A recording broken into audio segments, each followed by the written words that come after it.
Sir এই নিন আপনার লেবু জল।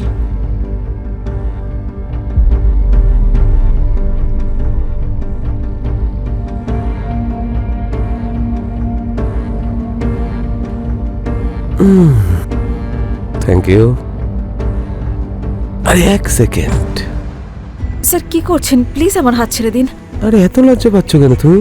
নতুন কাজে এসেছো নাকি? এটুকুও জানো না যে বসকে ইমপ্রেস কিভাবে করতে হয়?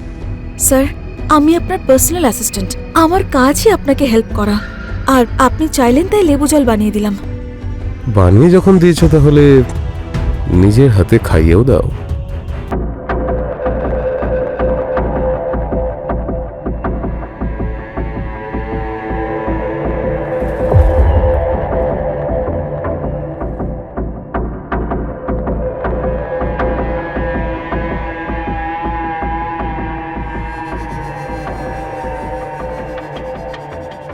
কি হয়েছে তোমার?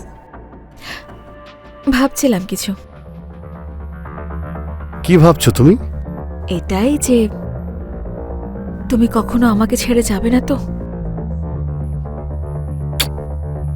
তোমাকে আমি কি করে ছেড়ে যেতে পারি?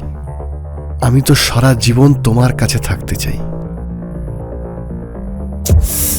সারাক্ষণ তোমার মাথা শুধু একটা জিনিসই ঘোরে। আরে না না, এমনটা একদমই নয়। তা নয় তো কি? ঠিক আছে, তো আমি ছোবও না। খুশি? আরে রাগ করলে নাকি? না তো। মনে তো হচ্ছে। কি দেখে? এটা দেখে। একটু ভালোবাসো না?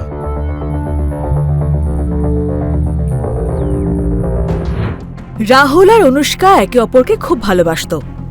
আমাদের সমাজে ভালোবাসা কোনো পাপ নয়, স্বয়ং ভগবান এই পৃথিবী খুব ভালোবেসে বানিয়েছেন। কিন্তু অনেক সময় আমরা ভালোবেসে সুখে থাকলে সেটা লোকেদের পছন্দ হয় না, আর কেউ না কেউ এসে এই হাসি খুশি জীবনটাকে তছনছ করে দিয়ে যায়, যার ফলে এক অপরাধের সৃষ্টি হয়। আসুন দেখি যে আজকের গল্পে এমন কি হয় যা অপরাধকে আমন্ত্রণ জানায়।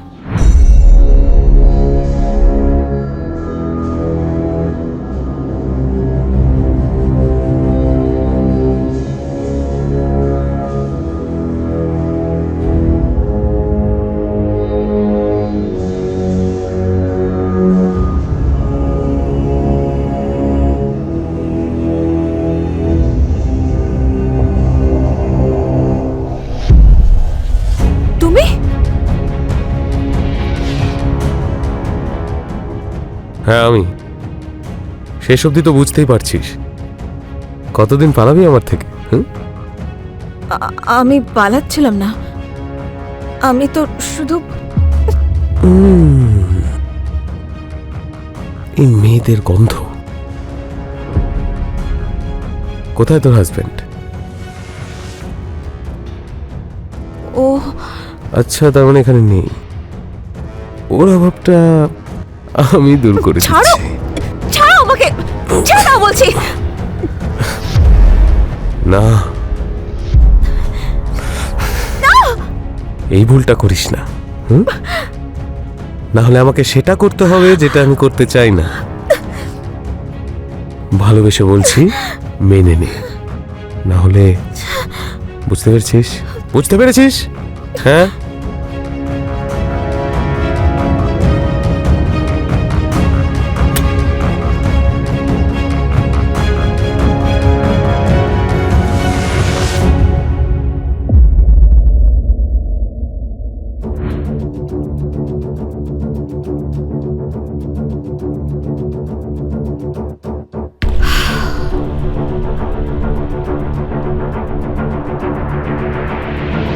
অনুষ্কা, দাঁড়াও। কোথায় ছিলে তুমি? আরে কাজে বাইরে গেছিলাম, ট্রেন মিস হয়ে গেছিল, তাড়াহুড়ো করে পরের ট্রেনটা ধরে চলে এসেছি। কি হয়েছে, তুমি এত টেনশনে কেন? ওই ও না আমাকে খুঁজে বের করেছে। কে? সেই বীরেন্দ্র। আজ বাড়িতে ঢুকে পড়েছিল। ও ও কিছু করেছে নাকি? এই ভুলটা করিস না। না হলে আমাকে সেটা করতে হবে যেটা আমি করতে চাই না। ভালোবেসে বলছি, মেনে নে, না হলে। বুঝতে পেরেছিস? বুঝতে পেরেছিস? ওকে তো একদিন আমি এর একটা ব্যবস্থা করতে হবে। ওকে আমি শিক্ষা দেব। এবার সময় এসে গেছে ওকে শিক্ষা দেওয়ার। প্লিজ কিছু করো, আমার কিন্তু খুব ভয় করছে। তুমি ভয় পেও না, সবকিছু আমার উপর ছেড়ে দাও, ঠিক আছে?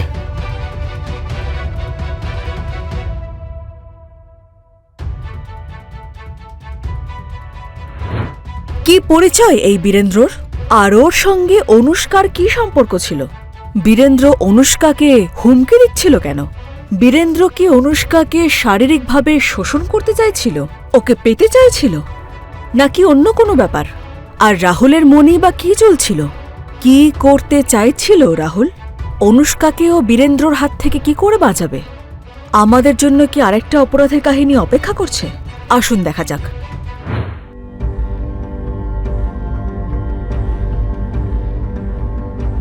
স্যার, এই নিন আপনার লেবু জল।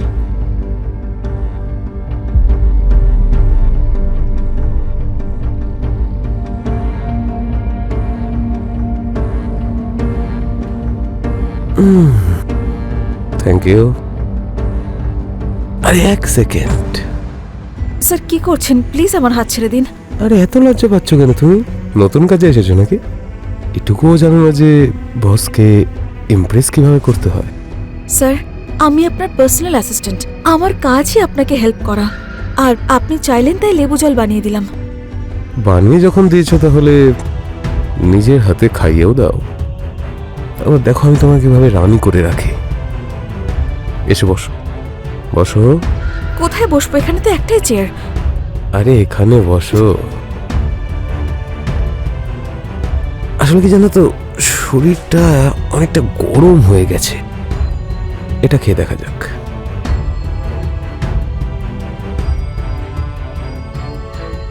না, তাও ঠান্ডা হলো না। আসলে কি জানো তো, আমার জমি কেনা বেচার ব্যবসা আছে। আর যখন কোনো জমি আমার বেশি পছন্দ হয়ে যায় না, তখন আমি সেটা কবজা করে নিই। চলো ভেতরে চলো। প্লিজ স্যার, প্লিজ, আমি কমফোর্টেবল নই। চলো। স্যার,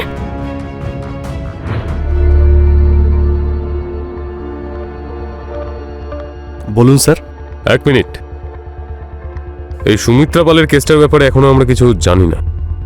এই রিলেটেড সমস্ত ফাইলস আমার টেবিলে চাই। স্যার ওটা আমি আপনাকে এনে দিচ্ছি। স্যার হসপিটাল থেকে ফোন এসেছিল, 30 কিলোমিটার দূরে বিলায়েত নগরে অজ্ঞাত পরিচয়ের মৃতদেহ পাওয়া গেছে। কি? ওই লাশের ছবিগুলো পুলিশ স্টেশনে সার্কুলেট করো। সেটা পসিবল নয় স্যার। কেন? কি বলতে চাইছো তুমি? স্যার আসলে ডেড বডিটা পুরোপুরি নষ্ট হয়ে গেছে। শুধু ওনার পকেট থেকে একটা ব্যাংকের রিসিপ্ট পেয়েছি। মানে তাকে এমন নির্দয়ভাবে মারা হয়েছে যে বডি শনাক্ত করতে অসুবিধা হচ্ছে? স্যার ডক্টররা বলছেন যে এই বডিটা প্রায় 1.5 বছরের পুরনো। এক কাজ করো, বডিটা ফরেন্সিক ল্যাবে পাঠিয়ে দাও। আর খবর না ওই বডি কার। স্যার ওই জমিটা কার? স্যার সেটার ব্যাপারে এখনো জানতে পারিনি, জেনে যাব। ওখান থেকে একজন যাওয়ার সময় গন্ধ পেয়েছিল, তারপরে কুকুরে মাটি খোঁড়ার পরে ওখান থেকে বডি পাওয়া যায়। তারপরে পুলিশকে সে ইনফর্ম করেন। এই ব্যাংকের স্লিপ থেকে খোঁজ নেওয়া বডিটা কার? স্যার কার ছিল ওই লাশ? হঠাৎই এই গল্প একটা নতুন মোড় নিল যখন এক অপরিচিত ডেড বডি পুলিশের হাতে আসে। এই ডেড বডির সঙ্গে এখনো পর্যন্ত হওয়া গল্পের কোনো যোগসূত্র আছে, নাকি এটা একটা নতুন মামলা যেটা পুলিশের সামনে এসেছে? রাহুল আবার বীরেন্দ্রকে হত্যা করেনি তো? এই ডেড বডি কি বীরেন্দ্রর ছিল? এমন অনেক প্রশ্ন যেটা আমার মনে আসছে, হয়তো আপনাদেরও মনে আসছে। এইসব ঘটছেটা কি? আসুন এরপর দেখা যাক।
ফোনে পাচ্ছি না কেন? খুব চিন্তা হচ্ছে আমার।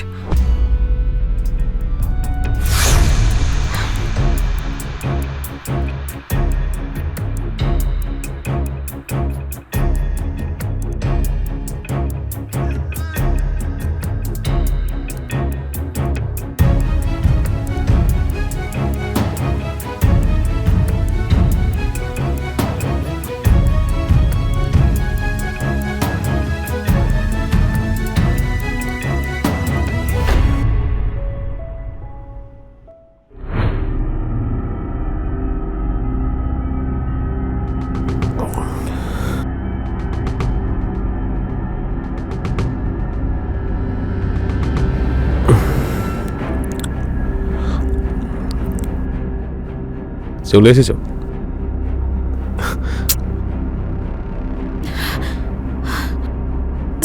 স্যার, এটা আপনি কি করছেন স্যার? রোজ রোজ এসব আমার ভালো লাগে না। টাকাটা তো দিচ্ছি নাকি? কিন্তু স্যার, এসব আমার পছন্দ নয়। যখন তোর বয়ফ্রেন্ড তোর সঙ্গে করতো তখন তোর খারাপ লাগতো না? ভুলে গেলি তুই তখন কিভাবে আমার হাতে পায়ে ধরে বলেছিলি যে ওর থেকে আমাকে ছাড়িয়ে আনো? সেদিনও হাতে পায়ে ধরছিলি আর আজকেও হাতে পায়ে ধরছিস যে আমার ব্যথা করছে, আমাকে ছেড়ে দে।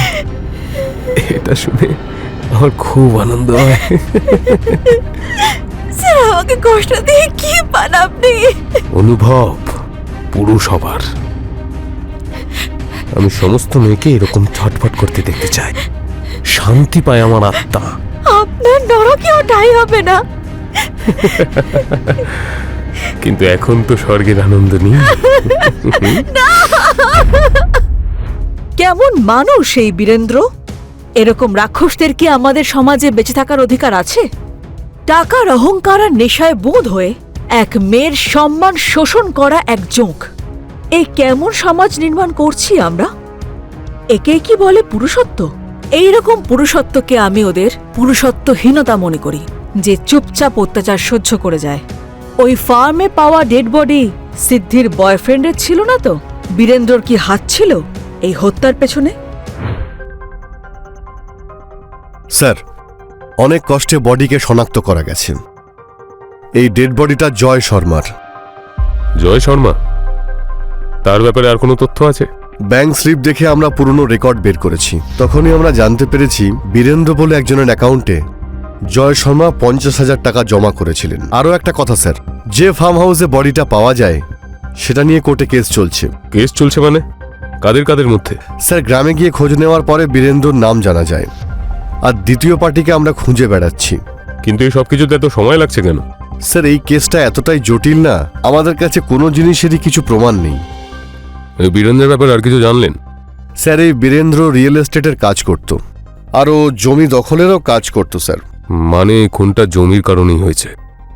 বীরেন্দ্রকে তুলে আনো। ঠিক আছে স্যার।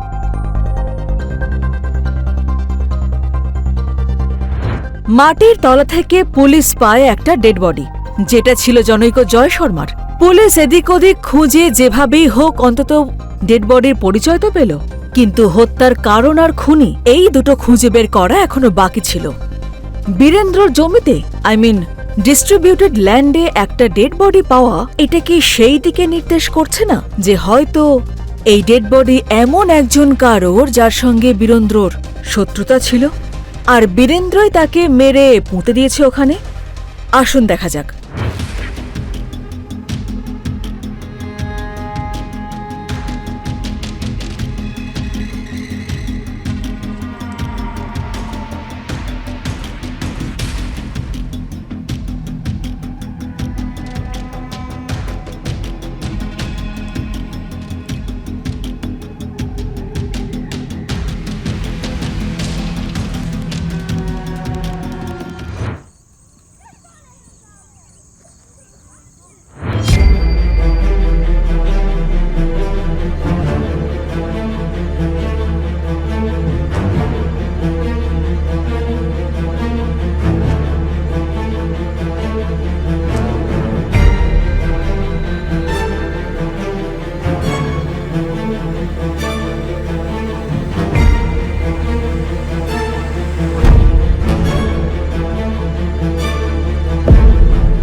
তুমি?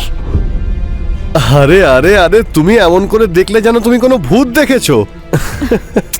এরকম চোরের মতো কেন আসো? আরে আমি তো তোমাকে সারপ্রাইজ দিতে এসেছিলাম, বুঝেছো? এটা বলো, এতদিন ধরে কোথায় ছিলে তুমি? না তোমাকে ফোনে পাচ্ছিলাম, না তুমি কল ব্যাক করেছো? সত্যি করে বলো, আমাকে ঠকাচ্ছ না তো তুমি? দেখো, ভালো হবে না কিন্তু। আমি না তোমাকে মেরে ফেলবো বলে দিলাম। এমনিতে তোমার রূপ তো আমাকে আগেই মেরে ফেলেছে, এবার তুমিও আমাকে মারবে? আরে আমি আউট অফ স্টেশনে ছিলাম, ওখানে নেটওয়ার্ক ছিল না। ছাড়ো, তোমার সঙ্গে কথাই বলতে চাই না আমি। এখন তো তুমি আমার নেটওয়ার্কের রিচে আছো, এখন কেন শাস্তি দিচ্ছ?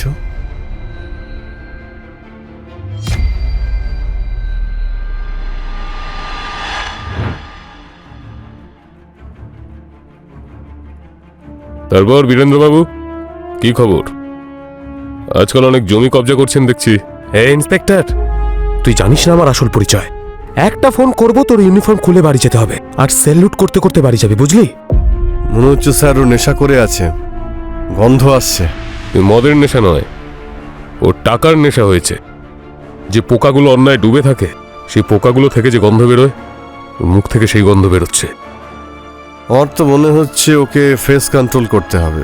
শুরু করে দিন।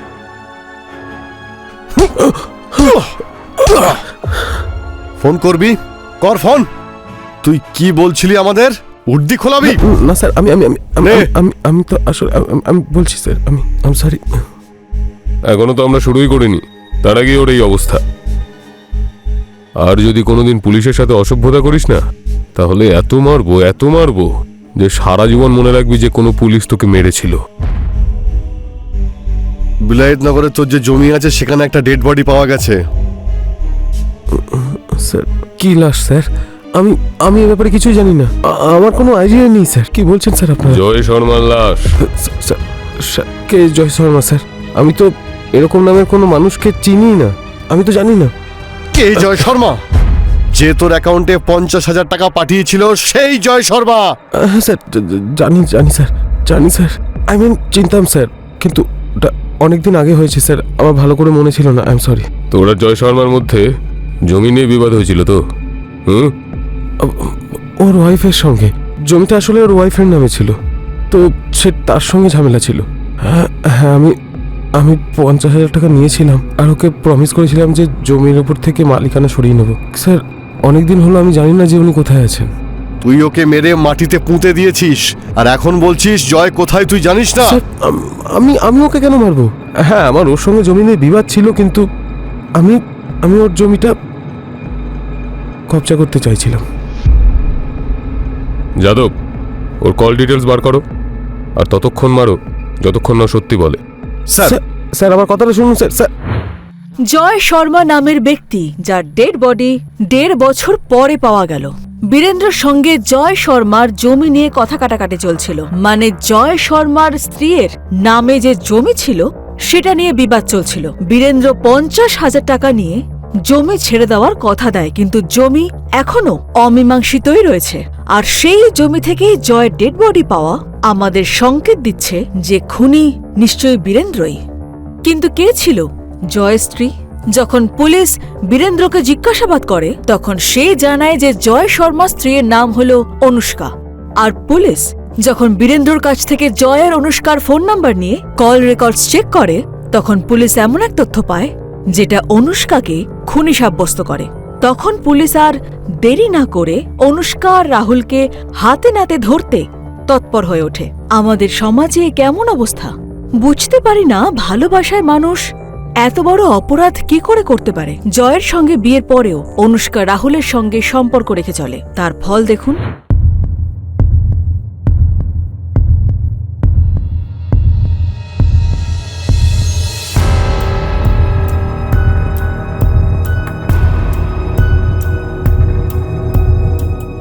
কি ব্যাপার, আজকে খুব রোমান্টিক মুডে? তুমি আমার জন্য এত করেছো, আর আমি তোমার জন্য একটু রোমান্টিক হতে পারি না? আমি চাই আমি তোমার সঙ্গে সব সময় চিপকে থাকি, আর তোমার থেকে কোনোদিন দূরে না যাই। দূরে তো যেতেই হবে,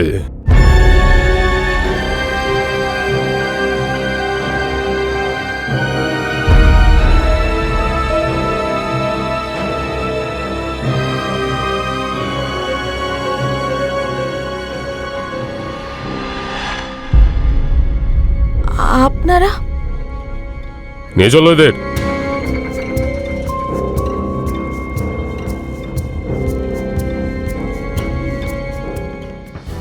আমাদের কাছে প্রমাণ আছে যে তোমরা দুজনে মিলে জয়কে খুন করেছো। দেখো, সবকিছু সত্যি সত্যি বলো। বলো।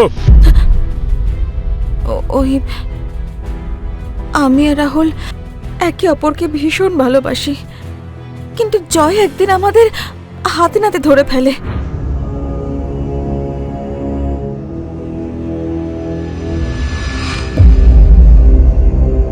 অনুষ্কা,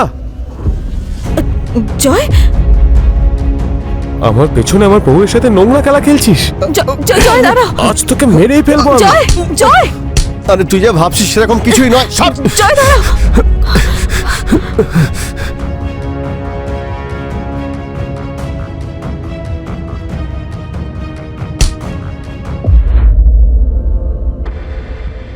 জয় আমাদের আলাদা করতে চেয়েছিল, কিন্তু আমি আর অনুষ্কা একসঙ্গে থাকতে চেয়েছি। সেই জন্য আমরা দুজনে মিলে একটা প্ল্যান করি। যে জমিটা অনুষ্কার নামে হওয়ার কথা ছিল সেটা জয়কে বলে বীরেন্দ্রকে বিক্রি করতে বলি। অনুষ্কাও জয়কে কনভিন্স করিয়ে নিয়েছিল যে যখনই জমিটা ওর নামে হয়ে যাবে ওরা দুজন এখান থেকে অনেক দূরে চলে যাবে। কিন্তু যখনই জয় বীরেন্দ্রকে টাকা দেয়, আমার আর অনুষ্কার এটা মনে হয় যে আমরা দুজনে টাকাগুলো নিয়ে এখান থেকে পালিয়ে যাব। শুধু জয় আমাদের রাস্তার কাঁটা ছিল। সেই কারণে আমি ওর গলা টিপে ওকে মেরে ফেলি। আর যখন বীরেন্দ্র জমির ম্যাটারটা সলভ করতে অস্বীকার করলো, তখন আমরা ওই জমিতেই জয়কে পুঁতে দিই, যাতে কখনো লাশ পাওয়া গেলে যেন বীরেন্দ্রই ফাঁসে আর আমরা আমাদের মতো জীবন কাটাতে থাকি। অন্যায় যত লুকিয়ে রাখুন নাই কেন, আইন থেকে বাইরে বের করে আনবেই। এখন তোমরা দুজনেই জেলের মধ্যেই নিজের পাপের ফল ভোগ করো।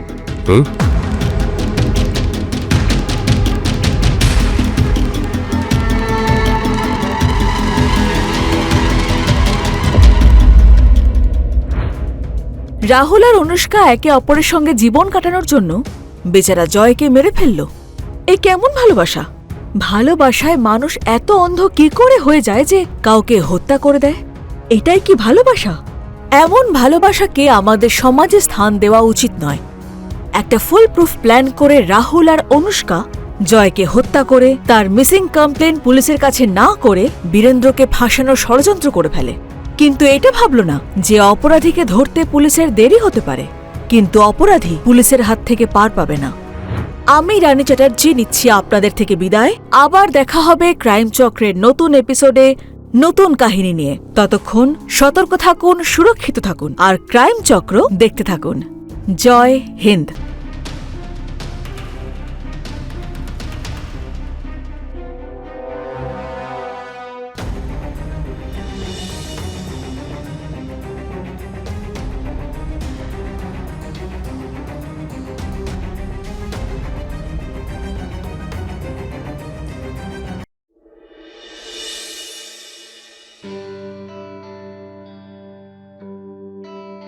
তোমার হাতের বানানো কফি, কি যে ভালো লাগে। প্রিয়া, আমি একটা জিনিস ভাবছি। আমি ভালো করে জানি তুমি কি ভাবছো। আরে না, তুমি সবসময় ওসবই ভাবো। আমি ভাবছি যে আজ সন্ধ্যাবেলা আমরা খাবার খেতে বাইরে যাই। That's good idea. তাহলে শপিং করতেও যাব। তাহলে আমি অফিস থেকে আজ তাড়াতাড়ি চলে আসবো, তুমি শুধু রেডি থেকো। ঠিক আছে। এমনিতে শপিং করতে গিয়ে কে কিনতে যাও তুমি? অনেক জিনিস নিতে হবে। শাড়ি আছে, জুয়েলারি আছে, শপিং আছে, মেকআপ আছে, অনেক কিছু জিনিস কিনতে হবে।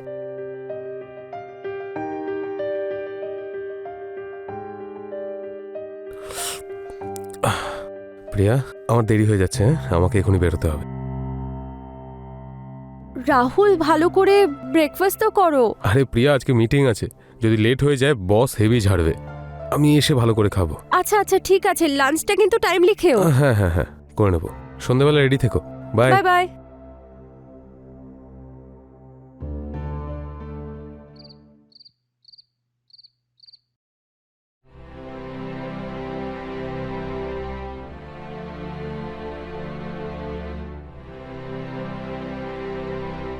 আজ তো তোমায় খুব সুন্দর লাগছে। আচ্ছা, রোজ লাগে না বুঝি? আরে রোজ ভালো লাগে, কিন্তু আজ যেন একটু বেশি ভালো লাগছে তোমায়। তাহলে কি ভাবছো? কি ভাবছি? আমার ভাবনাগুলো কিন্তু অত ভালো নয়।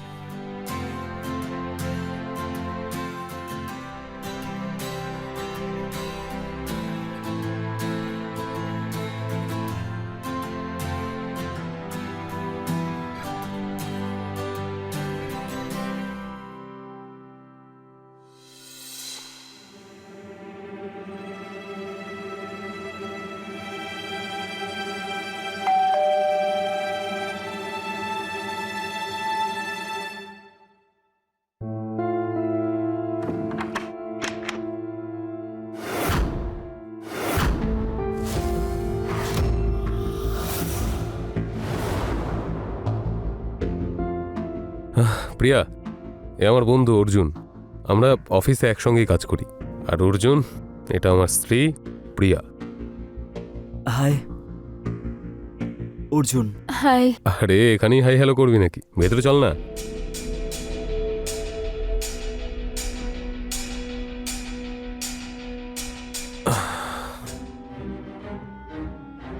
আচ্ছা অর্জুন, আগে বল, চা খাবি না কফি? কফি। প্রিয়া, একটা দারুণ কড়া করে কফি বানাও। ততক্ষণ আমরা অফিসের কিছু কাজ করে নি, ঠিক আছে? হ্যাঁ ঠিক আছে।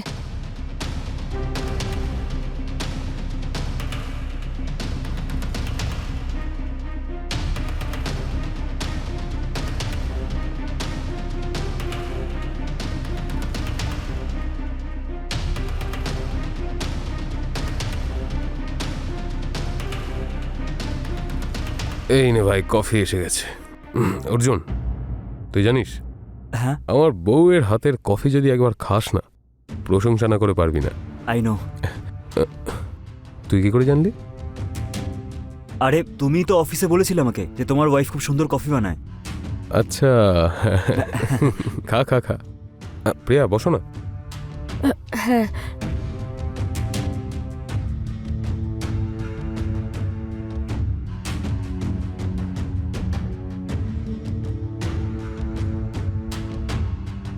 অর্জুন হ্যাঁ ভাই, এদিকে একটু মন দেয় না, দেখ না। হ্যাঁ। এটা হলো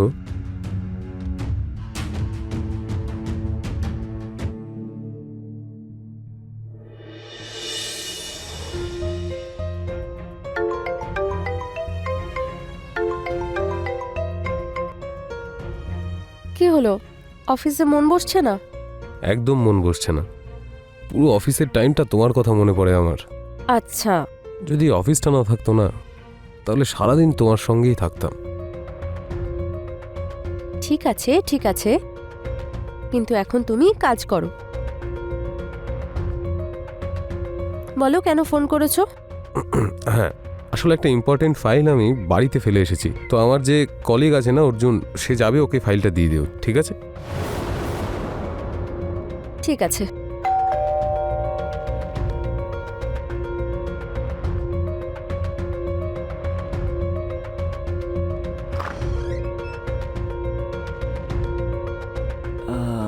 তুমি দাঁড়াও, আমি ফাইল নিয়ে আসছি।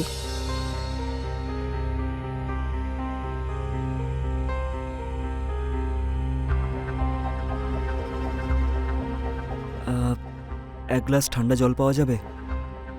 বাইরে খুব গরম। দাঁড়াও, নিয়ে আসছি।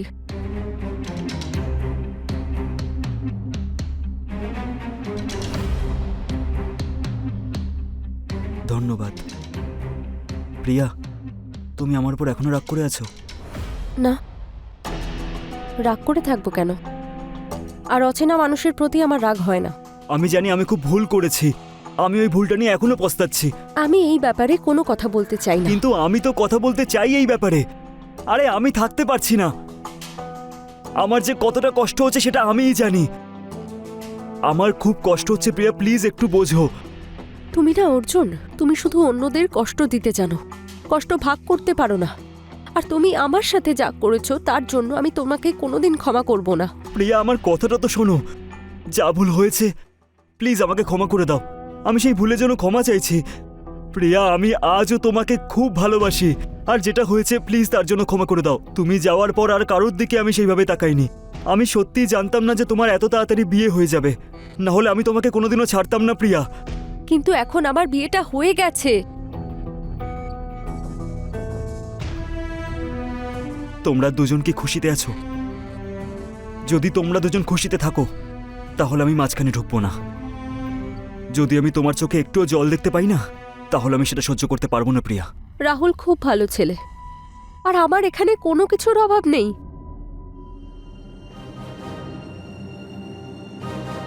আর ভালোবাসা, তুমি কি সত্যিই রাহুলকে ভালোবাসো? এটা জিজ্ঞেস করার তোমার কোনো অধিকার নেই। তুমি আমার সাথে খুব অন্যায় করেছো, আর তার জন্য আমি তোমাকে কোনোদিন ক্ষমা করব না।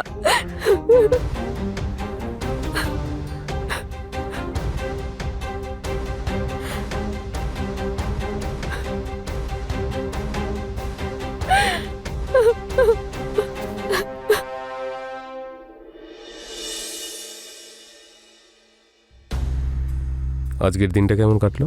বেশ ভালো। আর তোমার? হ্যাঁ, ভালোই ছিল। আরে ওই আমার কলিগ আছে না অর্জুন, সেদিন যে বাড়ি এসেছিল, হ্যাঁ। আজ তো অফিসে ওর অনেক লেকপুল করেছি। আসলে কি হয়েছে বলো, তোর বিয়ের জন্য অনেক জায়গা থেকে সম্বন্ধ আসছে, কিন্তু ও কোনো মেয়েকে পছন্দই করতে পারছে না। তাই এটা বলে ওকে আমরা রাখাচ্ছিলাম যে ওর মনে হয় মেয়ে নয়, আসলে ছেলে পছন্দ। তারপর কি, বেচারা লজ্জা পেয়ে গেল। সবাই মিলে খুব মজা করেছে ওকে নিয়ে। আসলে ব্যাপারটা হচ্ছে এটাই যে ওই আসলে আমাদের অফিসে না যারা কাজ করে সবাই বিবাহিত, একমাত্র ওই আছে যার এখনো পর্যন্ত বিয়ে হয়নি। আর তুমি তো জানোই বলো, বিয়ের পর মানুষরা কত মজা করে। হ্যাঁ, ঠিক যেরকম আমরা করি।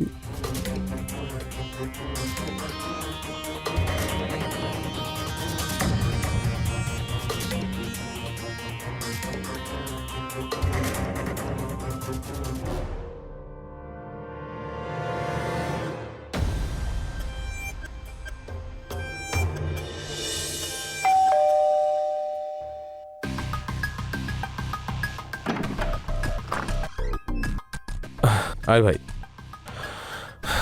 প্রিয়া, একটা ভালো কফি বানিয়ে দাও প্লিজ। আর অর্জুন, হ্যাঁ তুই একটু বস, আমি চেঞ্জ করে আসছি। ঠিক ঠিক আছে। আছে, ওকে।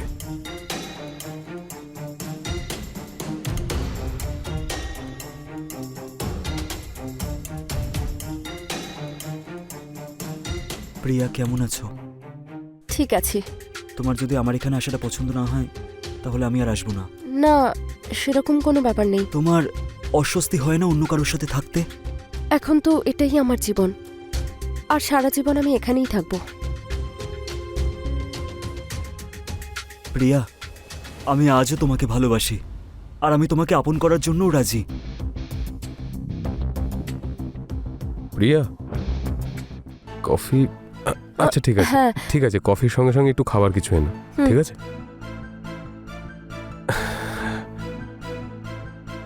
জুন মাস, অনেক কাজ ভাই অফিসের।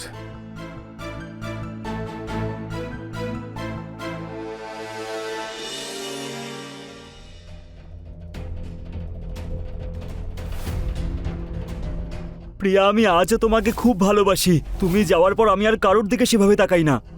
তোমার অস্বস্তি হয় না অন্য কারোর সাথে থাকতে? এখন তো এটাই আমার জীবন, আর সারা জীবন আমি এখানেই থাকবো। আমি আজও তোমাকে ভালোবাসি, আর আমি তোমাকে আপন করার জন্যও রাজি।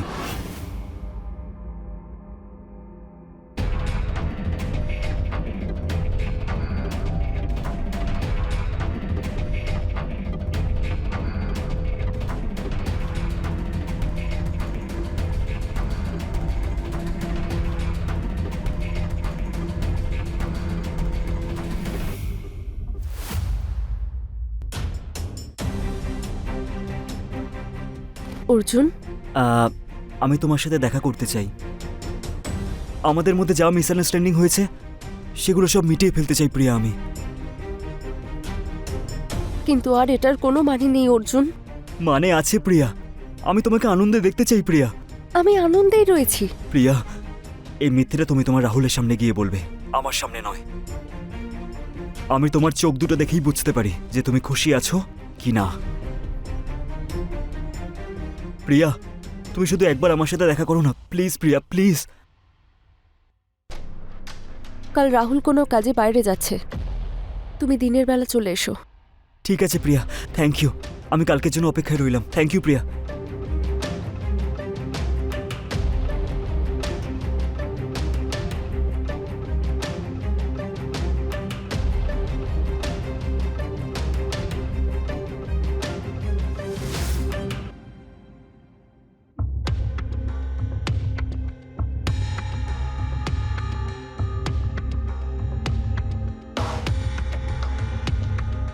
বসো। প্রিয়া, এটা তোমার জন্য।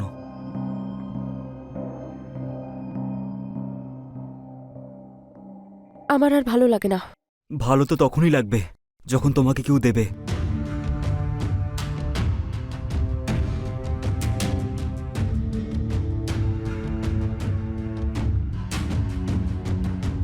বলো, কি বলতে চাইছিলে তুমি?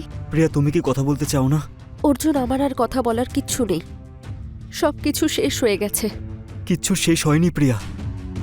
আমি আজও তোমাকে ততটাই ভালোবাসি যতটা আগে বাসতাম। শুধু তফাৎ এটাই যে সময়টা পাল্টে গেছে, পরিস্থিতি নয়। তুমি সবাইকে মিথ্যে বলতে পারো, কিন্তু তোমার চোখ দুটো মিথ্যে বলতে পারে না প্রিয়া। আমি জানি, আমার সম্পূর্ণ বিশ্বাস যে তুমিও আমাকে ভালোবাসো। আমি কি করব অর্জুন? আমি অনেক চেষ্টা করেও তোমাকে ভুলতে পারছি না।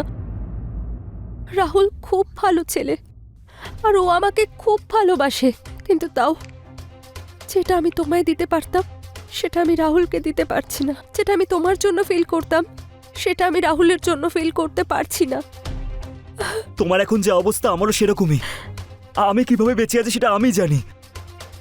যে কষ্টটা আমি পাচ্ছি না সেটা থেকে আমি বেরোতে পারছি না। তুমি জানো, রোজ সম্বন্ধ আসছে, আমি মা বাবাকে প্রত্যেকবার না বলে দিচ্ছি। কিন্তু প্রিয়া, আমি তোমাকেই ভালোবাসি। আমি অন্য কাউকে বিয়ে করতে পারবো না। আমি আজও তোমাকে আপন করতে চাই।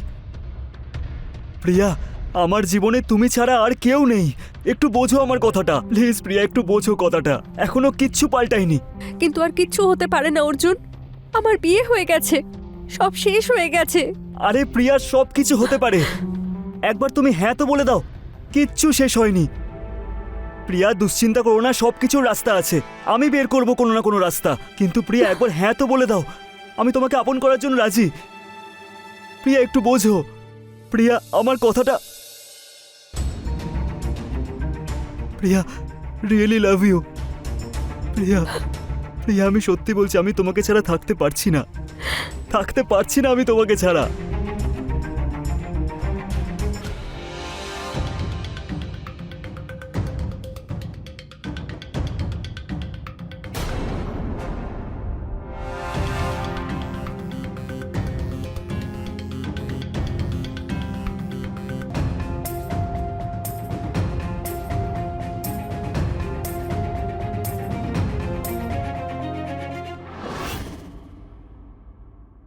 আরে প্রিয়া, সব কিছু হতে পারে। একবার তুমি হ্যাঁ তো বলে দাও, কিচ্ছু শেষ হয়নি। প্রিয়া, দুশ্চিন্তা করো না, সব কিছুর রাস্তা আছে। আমি বের করবো কোনো না কোনো রাস্তা।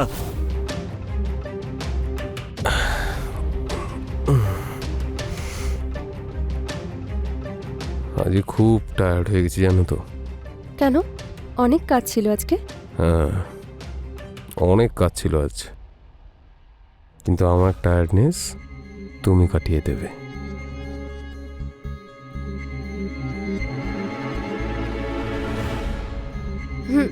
না রাহুল, আজকে ইচ্ছে করছে না।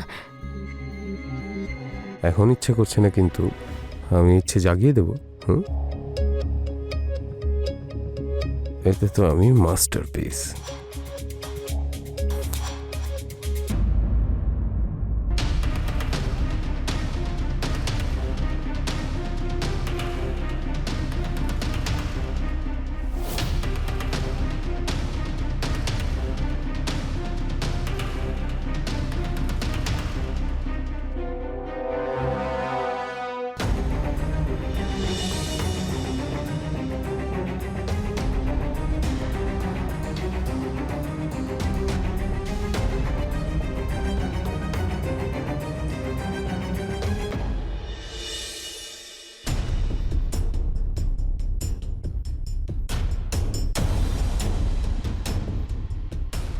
কি হলো? এত তাড়াহুড়ো করে ডাকলে কেন? সব ঠিক আছে তো? অর্জুন, খুব বড় ভুল হয়ে গেছে। আরে কি হয়েছে আমাকে বলো না। I am pregnant. কি? কিন্তু কিভাবে? আর এই বাচ্চাটা তোমারই অর্জুন। তুমি এতটা বিশ্বাস নিয়ে কি করে বলতে পারছো যে এই বাচ্চাটা আমার? আরে আমি জানবো না তো আর কে জানবে? এই বাচ্চাটা তোমারই অর্জুন। কিন্তু এটা তো বেশ আনন্দের খবর। আমরা দুজনে বিয়ে করে নেব। আর রাহুল, রাহুলের কি হবে? এই কথাটা আমি ওর থেকে বেশি দিন লুকিয়ে রাখতে পারবো না। এটা বলে দেবে যে বাচ্চাটা ওর। আমরা ততক্ষণে ভাবার বাহানা পেয়ে যাব। ততদিনে তুমি ওর থেকে আলাদা হয়ে যেতে পারবে।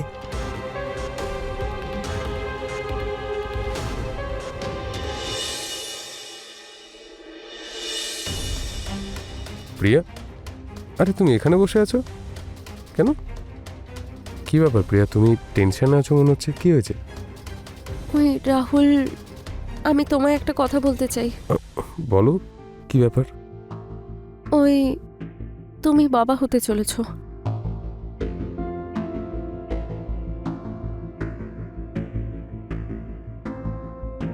কি প্রিয়া, আমি বাবা হতে চলেছি? প্রিয়া, আমি তোমায় বলে বোঝাতে পারবো না তুমি আমাকে কতটা আনন্দ দিয়েছো। আমি খুব আনন্দ পেয়েছি Priya. I love you, I love you প্রিয়া।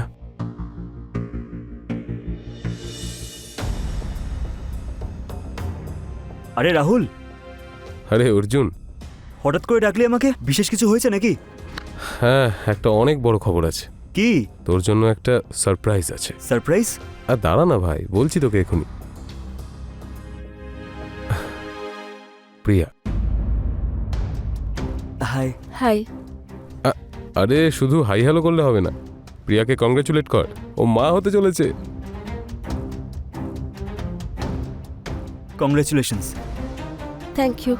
আর ভাই আমাকেও কংগ্রেচুলেট কর, আমি বাবা হতে চলেছি রে। আরে তুই তো আমার বুকে আয় ভাই। আর জানিস তো, যেই আনন্দের জন্য আমি তোকে এখানে ডেকেছি, সেজন্য আমি একটা পার্টি রেখেছি, আগে থেকে সব ব্যবস্থা করে রেখেছি। তুই 2 মিনিট দাঁড়া, আমি এক্ষুনি নিয়ে আসছি, ঠিক আছে?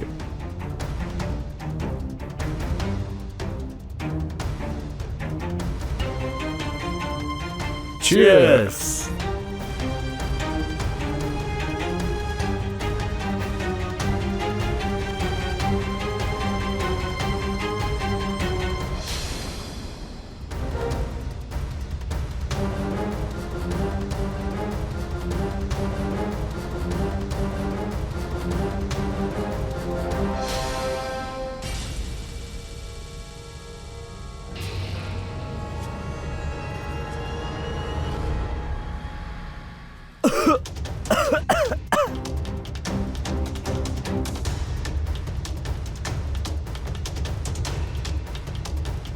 অনেক কষ্ট হচ্ছে তাই না? যখন আমার চোখের আড়ালে তোমরা চক্কর চালাচ্ছিলে, তখন আমার কতটা কষ্ট হয়েছিল, এটা কি ভেবেছিলে তোমরা? প্রিয়া, সন্দেহ তো আগেই করেছিলাম আমি, কিন্তু নিশ্চিত ছিলাম না। যখন তুমি আমায় বললে যে তুমি প্রেগনেন্ট, তখন আমার সন্দেহ সত্যিতে পরিণত হলো। কারণ আমি এটা জানি, আমি বাবা হতে পারবো না। আর প্রিয়া, এই কথাটা আমি তোমায় বলতেই যাচ্ছিলাম। কয়েকদিন আগে আমি একটা বডি চেক আপ করিয়েছিলাম, সেই রিপোর্ট থেকে সবে জানতে পেরেছি। আমি শুধু সাহস সঞ্চয় করার চেষ্টা করছিলাম যে তোমাকে আমি এই কথাটা কিভাবে বলবো। তোমার এটা শুনে অনেক কষ্ট তো হবে না? কিন্তু তারও আগে তুমি আমাকে আরো বড় সারপ্রাইজ দিয়ে দিলে প্রিয়া, যে তুমি এখন প্রেগনেন্ট। প্রিয়া, কেন করলে এটা আমার সঙ্গে? ভালোবাসতাম তো তোমাকে আমি।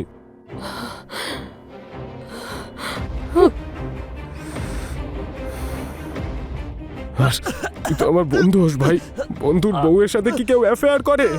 তোর একটুও লজ্জা হয় না?